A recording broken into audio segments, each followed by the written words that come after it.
So good morning, everyone.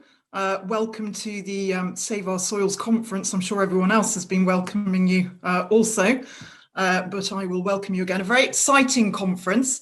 I'm Alice Soer. I'm the founder for Rural Response. And squeezing the next 7 years of farm support schemes into a 20-minute presentation is certainly quite a challenge. And you will note I have called this presentation The Challenges and Opportunities That Lie Ahead. I could probably talk for several hours, so I'll crack on. Brexit gives us a really exciting opportunity to do things differently. That said, we need to avoid building in unnecessary complexity. It's usually better to underpromise and overdeliver rather than history repeating itself again, thinking fondly back to the introduction of the single payment scheme and the basic payment scheme, as I often fondly do. My mantra these days generally tries to be keep it simple, at least to start with. So back to the future, the journey has certainly begun. We have the Agriculture Act 2020 that finally became law last November, and that sets the legal framework for post-Brexit farm support schemes, amongst other things. And that's primarily the focus today, but we will also be looking at some of the other opportunities to think about beyond farm support schemes funded by government. So for the first time in over 70 years, we're designing our domestic agricultural policy, which is marginally terrifying, and certainly no more blaming Brussels for illogical common agricultural policy rules. However, I have no doubt we may inadvertently manage to design some of our own, but we'll see where we get to. But the devil is always in the detail, and as the former US Secretary of Defense Donald Rumsfeld said in his answer when queried about a lack of evidence of weapons of mass destruction, we will always have the known knowns, the details we already know. We will always have the known unknowns, the details we know are yet to come. And then, unfortunately, we will always have unknown unknowns, the information that we don't even know that we don't know, the surprises, as I like to call them. So the Agriculture Act, what we think we know there is going to be a 7-year agricultural transition period, which has already started and runs through to 2027. And this is really to avoid what's been referred to as a cliff edge for the 84,000 or so English basic payment scheme claimants who have been receiving payments for many, many years. We know direct payments that we are simplifying existing rules, and we're seeing that coming out for this year's applications, which are opening in March. We're going to be phasing out direct payments over that 7-year period, and we are going to be delinking them and offering an optional one-off lump sum. And then the Agriculture Act also sets the framework for new financial assistance powers, which is the ability to design the future schemes with this key concept of paying public money for public goods. So last November, we also had DEFRA published what was referred to as the Path to Sustainable Farming and Agricultural Transition Plan 2021 to 2024. So this sets the initial sort of half of the overall transition period. And it refers to, and it's definitely worth a read, existing farm support schemes, so basic payment scheme, direct payments once we're delinked, countryside stewardship and environmental stewardship, but also has a plethora of new farm support schemes and grants. And under two kind of key headings, we have environmental and animal health outcomes, which includes the new environmental land management concept, tree health, animal health and welfare, farming in protected landscapes. And then we have improving farm prosperity, which is more around farming investment fund, which is productivity grant funding, innovation research and development, slurry investment, farm resilience, and then some support around new entrants. So I'm primarily going to focus on the roadmap for direct payments because that really is the biggest challenge and potentially the biggest opportunity ahead of farmers during this agricultural transition period. So as I said, the direct payments are going to be phased out through to 2027. This year will be the first reduced basic payment that farmers will receive, the payment window opening in December this year. 2024, we've been told that DEFRA is intending to delink BPS payments. We'll explain a little more what that actually means in a moment. 2027 would be the final delinked payment, and then we get to 2028 and there are no direct payments. We are into the new world. So starting with the phasing out. So the Agricultural Transition Plan 21-24 finally gave us some more figures about how direct payments are going to be phased out. And effectively they apply like income tax bands. And you'll see from the table there that we go up to 30,000 and then we go up to 30 to 50 and then 50 to 150 and then above £150,000. And then the reductions that apply to each of those bands from 2021 through to 2024. And that money that is reduced from BPS and the delinked payment is then reinvested to fund the new schemes that I ran through on the earlier slide. And helpfully, DEFRA also included in the ATP some examples of how farmers' payments could be affected by those reductions. And so, you'll see there someone that's receiving £40,000 in this year, it'll go down to 37.5, the year after 31.5, and then it ends up at 19.5. So majority of BPS applicants will find that their payments have reduced by at least 50% by the time we get to 2024, which is an enormous reduction to something that has been there for a very long time. So beyond phasing out, DEFRA is also intending to delink basic payment scheme payments in 2024. And so it would be delinking them from land. And so what that means is that basically at the moment, to be a BPS claimant, you have to be what's classified as a farmer, as defined in the regulations. And that person, to be a farmer, has to be carrying out what's called an agricultural activity. To all intents and purposes, that is standard agricultural production or maintaining the land in a state suitable for grazing or cultivation. You wouldn't need to do that anymore. There's no requirement once the payments are delinked. And you also wouldn't need to have entitlements. At the moment, you have to have an entitlement, match it against eligible land, declare all of that, and that is how you actually get paid.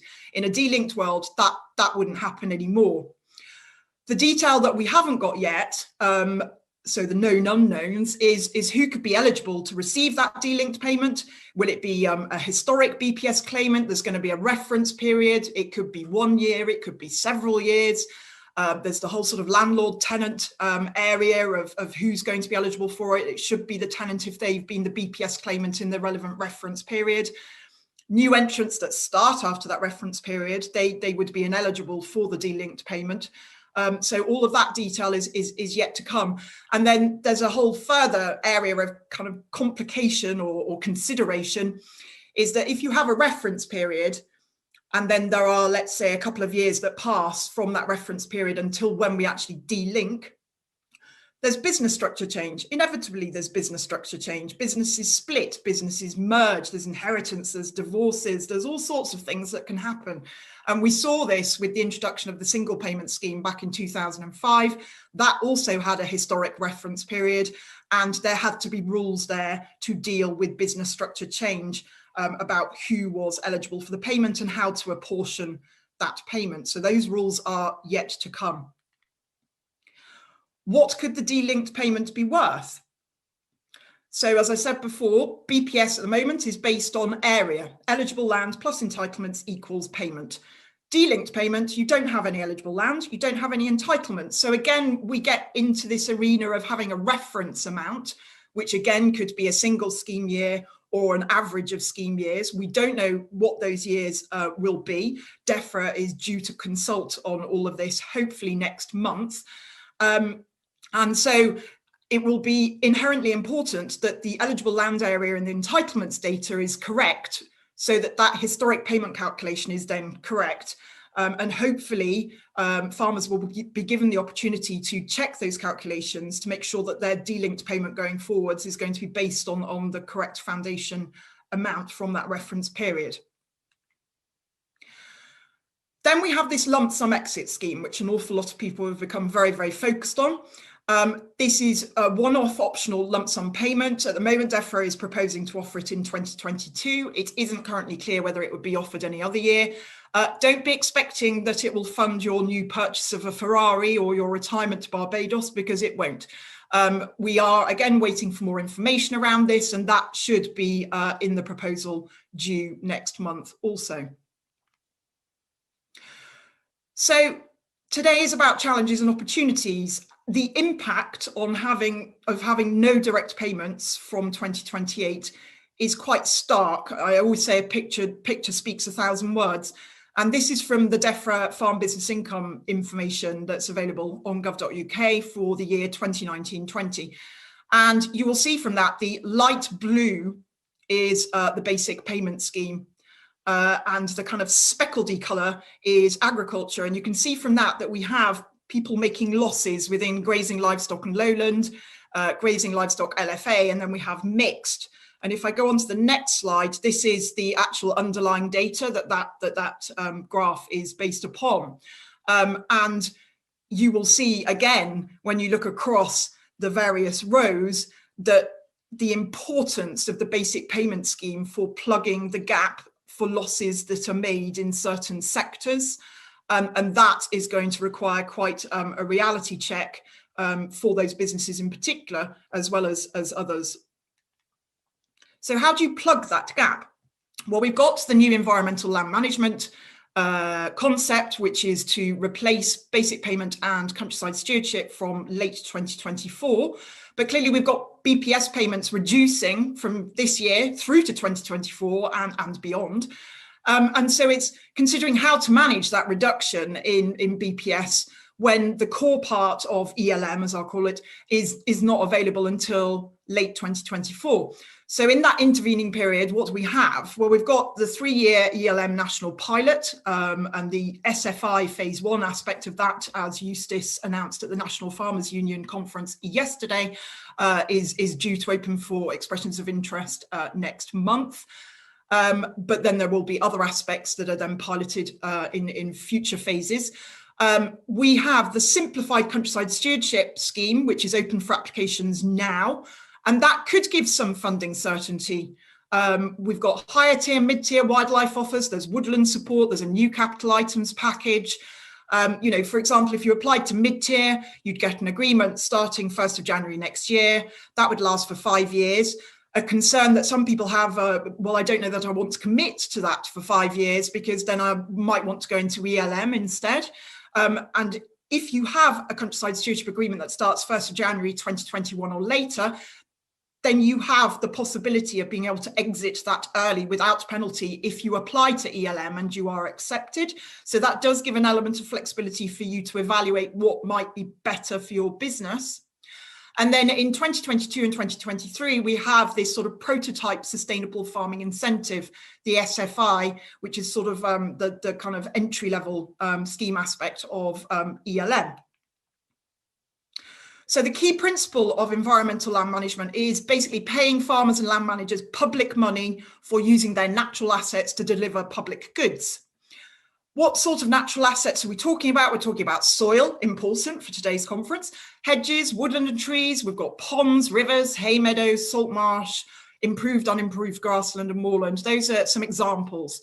Environmental public goods are really the outcomes and benefits that are provided by those natural assets. So reducing flood risk, improving biodiversity and habitats, climate change adaptation and mitigation, improving water and air quality, and making attractive landscapes. So within ELM, we have 3 schemes: the Sustainable Farming Incentive, as I mentioned before, Local Nature Recovery and Landscape Recovery.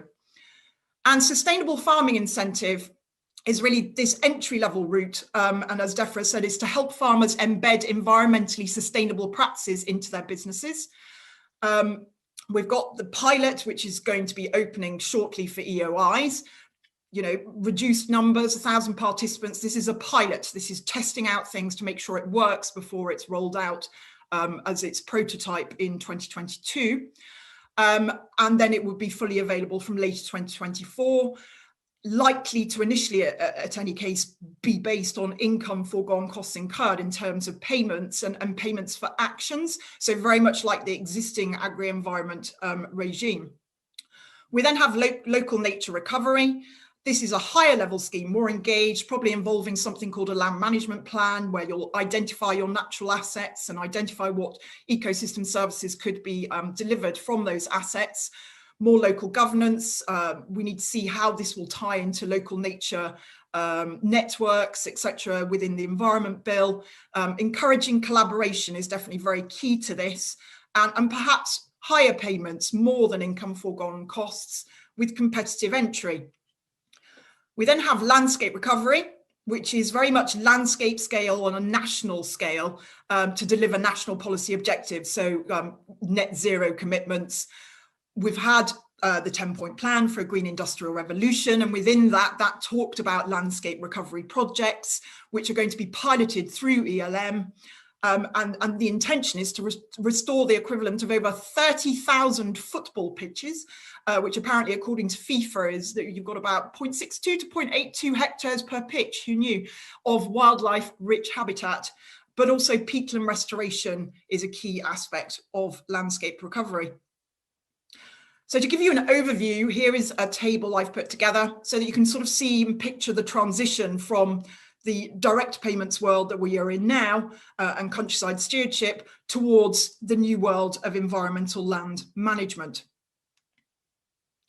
And DEFRA's stated aim in the agricultural transition plan that they published last November is that by the end of the agricultural transition period, so by 2028 in the new world, that all farmers will be running sustainable businesses that do not need to rely on public subsidy, that they will be managing their whole business in a way that delivers profitable food production and the recovery of nature, and that they will be able to access public money to help them deliver environmental and animal welfare outcomes on the land they manage, and to help their businesses become more productive and sustainable.